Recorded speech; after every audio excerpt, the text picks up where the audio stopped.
নমস্কার ফ্রেন্ডস, দেশ ও দেশের বাইরে যারা আমার চ্যানেলে ভিডিওটি দেখছেন সবাইকে আমার চ্যানেলে স্বাগত জানাই। আপনাদের সাথে রয়েছে আমি অভিজিৎ। আজকে আমি চলে এসেছি নতুন একটি টপিক নিয়ে আপনাদের সাথে আলোচনা করতে। বিশেষ গুরুত্বপূর্ণ টপিক বন্ধুরা। এই টপিকটি কিন্তু অনেক বন্ধুরা কমেন্ট করেন বা অনেক বন্ধুদের চিন্তার বিষয়।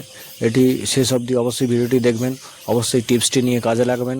তো চলুন আজকে বিষয়টি নিয়ে শুরু করা যাক। তার আগে আমার চ্যানেলে যারা নতুন, চ্যানেলটিকে অতি অবশ্যই সাবস্ক্রাইব করে নেবেন, কারণ পাখি পালন সংক্রান্ত বিভিন্ন রকম টিপস আমার চ্যানেলে আপনি পেয়ে যাবেন। তো চলুন বন্ধুরা আজকে বিষয়টি নিয়ে শুরু করা যাক। বন্ধুরা, বদ্রি পাখির বাচ্চা হাঁড়ির ভেতর পাতলা পায়খানা করে, তবে এটি বেশ চিন্তার বিষয়, কারণ এর ফলে হাঁড়ি কিন্তু অপরিষ্কার হয়ে যায় এবং দুর্গন্ধ হতে থাকে। তবে এর জন্য কিন্তু হাঁড়ির ভেতর বাচ্চার কিন্তু ইনফেকশন ছড়িয়ে যাওয়ার একটা সম্ভাবনা থেকে থাকে।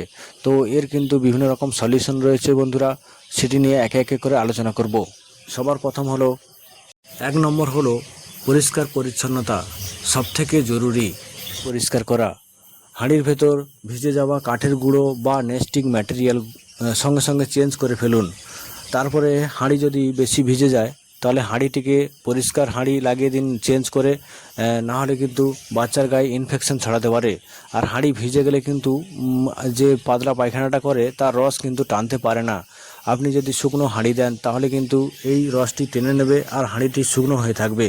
তো এটি কিন্তু আপনাকে মেনে চলতে হবে। তারপরে রয়েছে বন্ধুরা বাচ্চা পরিষ্কার করা। বাচ্চার কিন্তু পেছনের অংশে যদি পায়খানা লেগে থাকে তাহলে কিন্তু আপনি হালকা গরম জলে তুলো ভিজিয়ে পায়খানাটিকে আস্তে আস্তে করে পরিষ্কার করে দেবেন। কারণ বাচ্চার পেছনে যদি পায়খানাটা শক্ত হয়ে লেগে থাকে তাহলে কিন্তু বাচ্চা মল ত্যাগ করতে পারে না, আর তাহলে কিন্তু বাচ্চার জন্য এটি মারাত্মক হতে পারে। তো এটা কিন্তু আপনাকে মেনে চলতে হবে আর বাচ্চাকে কিন্তু পরিষ্কার রাখতে হবে। নম্বর ব্যবস্থা বন্ধুরা, 2 নম্বর যেটা মেনে চলতে হবে যে খাদ্য অভ্যেস পরিবর্তন। বাচ্চার কিন্তু যতক্ষণ না পর্যন্ত পাতলা পায়খানা সেরে ওঠে ততক্ষণ পর্যন্ত পাখিকে কিন্তু আপনি শাকসবজি বা সফট ফুড দেবেন না, তাহলে কিন্তু এদের পায়খানা সেরে উঠবে না। তো আপনাকে সেটা কিন্তু খেয়াল রাখতে হবে। বাচ্চার মা বাবাকে শাকসবজি, ফল বা নরম কোনো খাবার কিন্তু দিলে কিন্তু বাচ্চাকে নিয়ে গিয়ে খাওয়াবে, তারপরে কিন্তু বাচ্চার এই সমস্যা দেখা দেয়। তো এটা কিন্তু আপনাকে খেয়াল রাখতে হবে। যখনই দেখবেন ভাঁড়ের মধ্যে এরকম প্রবলেম হচ্ছে তখন কিন্তু আপনাকে সফট ফুড শাকসবজি বন্ধ রাখতে হবে। তারপরে বন্ধুরা শুকনো খাবার, তো শুকনো খাবার খাওয়াতে হবে। পাখির মা বাবাকে কিন্তু আপনি ভালো মানের চীনা কাউন বা মিক্স সিড দিতে পারেন। তো এটা কিন্তু আপনাকে খেয়াল রাখতে হবে।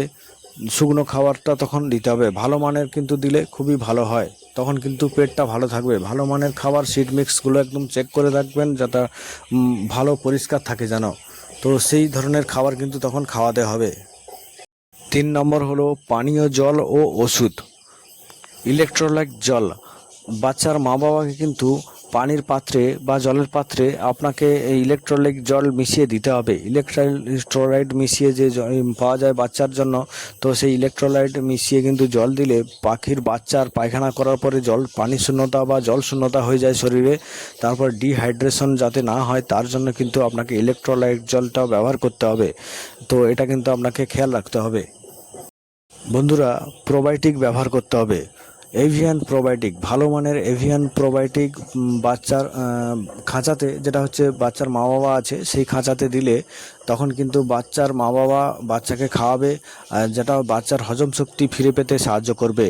আপনাকে এই সময় কিন্তু হজম শক্তি বৃদ্ধি পাবে তেমন ওষুধগুলো ব্যবহার করতে হবে। সেটা কিন্তু বাচ্চার হজম শক্তি ফিরে আসবে, তারপরে বাচ্চার পাতলা পায়খানা সেরে যাবে আর বাচ্চাগুলো স্বাস্থ্যবান হয়ে যাবে, সুস্বাস্থ্য চলে আসবে ফিরে। তো আপনার সেটা সুবিধে হবে।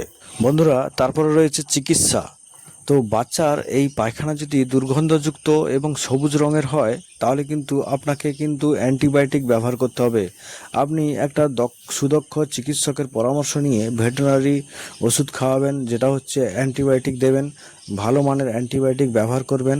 তাহলে কিন্তু পাখির মা বাবাগুলো সেই জলের সঙ্গে মেশালে সেই জল পাখির বাচ্চার মুখে তুলে দেবে, তাহলে কিন্তু বাচ্চার এই প্রবলেমগুলো পরপর করে সেরে যাবে।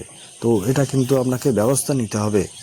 অনেক সময় এই পায়খানা ব্যাকটেরিয়াল ইনফেকশন হতে পারে, ইনফেকশনের জন্য এই পায়খানা হতে পারে। তো আপনাকে তখন অ্যান্টিবায়োটিক না ব্যবহার করলে এটা কিন্তু সারতে চাইবে না। তো এটা কিন্তু আপনাকে দ্রুত ব্যবস্থা নিতে হবে।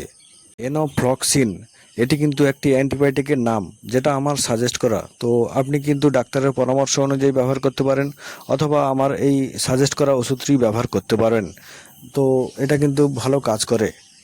তারপরে বন্ধুরা, উষ্ণতা বজায় রাখা। পাখির বাচ্চা অসুস্থ হওয়ার সময় পাখির বাসায় যেন তাপমাত্রাটা যেন স্বাভাবিক থাকে, সেদিকে কিন্তু আপনাকে খেয়াল রাখতে হবে। আর উষ্ণতা বজায় না রাখলে পাখির কিন্তু অসুবিধা হতে পারে, পাখির বাচ্চা মারা যেতে পারে। তো যাতে উষ্ণতা স্বাভাবিক থাকে সেদিকে কিন্তু আপনাকে নজর দিতে হবে। তো উষ্ণতার দিকে নজর দিলে কিন্তু পাখির বাচ্চাগুলো একটু সুস্থ থাকবে। লক্ষ্য রাখবেন খাঁচার আশেপাশে যেন বেশি ভিজে ভাব না থাকে, স্যাঁতস্যাঁতে যেন না থাকে, সেদিকে খেয়াল রাখবেন। আর আর্দ্রতা এটা কিন্তু আপনাকে বজায় রাখতে হবে। তো সব কিছু মেনে চললে কিন্তু সব ঠিকঠাক থাকবে। তো বন্ধুরা, আশা করি ভিডিও আজকের ভালো লাগলো। দেখা হচ্ছে পরবর্তী নতুন টিপসের ভিডিও নিয়ে আপনাদের সাথে।